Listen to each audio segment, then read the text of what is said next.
The largest study to date about how people use ChatGPT has been released. Shows we're actually using AI more at home than we are at work. So are we becoming too dependent on it? What are we actually using it for, and how many of us are using it? Smudge is a Christchurch-based software company, and their managing director, Reuben Bijl, is with us this morning. Reuben, good morning. Good morning, Ryan. Hey, numbers are quite big. 700 million weekly users for ChatGPT.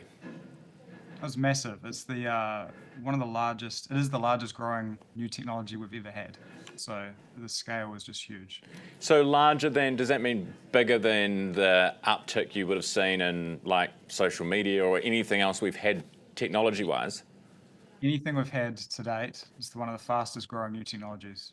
Wow. Okay, so we're definitely into it. What are we using it for?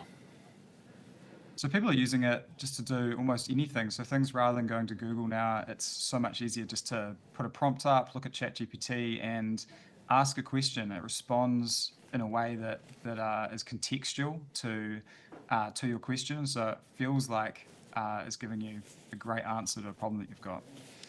And what, in terms of topics, are we asking, like how to bake a cake or how to, I don't know, crunch your abs? Literally anything. So anything that's on your mind, people are just putting in the same they would in Google. And I think one of the really interesting things that's come out from the research from OpenAI is that previously some of the independent research have been saying that it was used for therapy a lot more than what their data is now showing. So we're not using it for therapy as much as we thought. How much, or what percentage of the use is for questions about mental health or, help me with my emotional problem? Yeah, so the numbers they've put in is sort of like in the single digit percentage, so very small usage. Whereas previous numbers have been in the much higher, like they've been saying that it was one of the biggest use cases was for therapy. So it's really interesting to see them share that data and try and work out what the differences are between those. What about, we always hear those stories about people who have fallen in love with their ChatGPT. Are people, is it the new boyfriend, girlfriend?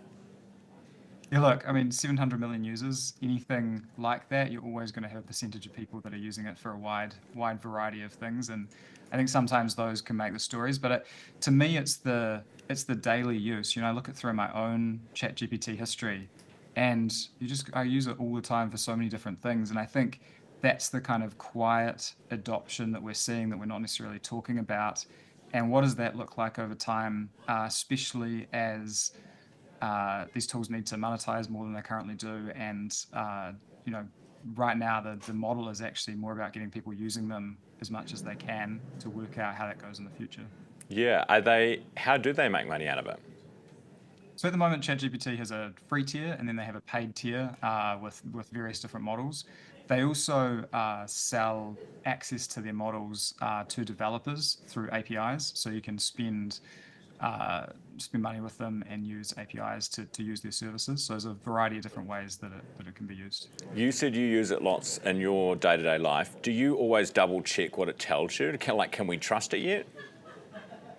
I treat it like going to an expert friend. So where I go to someone and they might provide some information, and I'll still go and validate and check myself and sense check against other things I know. So I don't treat it like this is a factual looking up in the textbook, this is the exact answer for anything. But I use it for doing a lot of programming and it's fantastic. I remember last week I had an idea for an app while I was in the shower, and I just made it over breakfast. And it was just a personal prototype kind of thing that I wanted for myself. It wasn't a production ready solution, but it's something I was able to make pretty quickly. So I use it for both work purposes, personal purposes, almost everything in between. And also I'm referring collectively to LLMs rather than just ChatGPT specifically. Yeah, gotcha.